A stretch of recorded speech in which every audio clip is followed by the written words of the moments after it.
বিশ্ব ফুটবলে রোমাঞ্চকর এক খবর। দুই মহাতারকা লিওনেল মেসি এবং ক্রিস্টিয়ানো রোনালদো খুব শীঘ্রই একই সঙ্গে একই দলে খেলতে পারেন।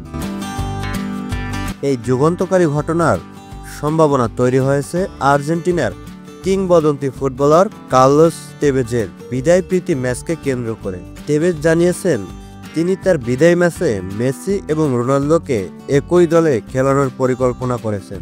তিনি আরও বলেন, এ নিয়ে তাদের সঙ্গে ব্যক্তিগত যোগাযোগও হয়েছে।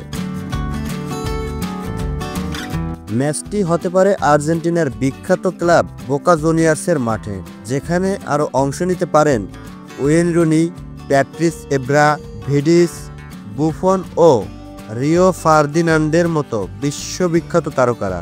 তবে ফুটবল বিশেষজ্ঞরা বলেছেন এখনও চূড়ান্ত কিছু ঘোষণা আসেনি, তাই এটি এখনই নিশ্চিত নয়।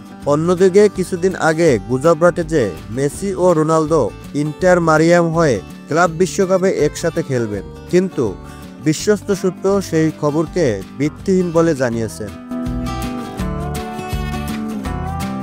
সব মিলিয়ে যদি তেভেজ তার পরিকল্পনায় সফল হন, তাহলে ফুটবল দুনিয়ায় ঘটতে চলেছে এক ঐতিহাসিক মুহূর্ত, যেখানে দুই মহানায়ক একসাথে মাঠে নামবেন একই জার্সিতে। এমন দৃশ্য দেখার জন্য মুখিয়ে রয়েছেন কোটি কোটি ফুটবল প্রেমী। এখন শুধু সময়ের অপেক্ষা।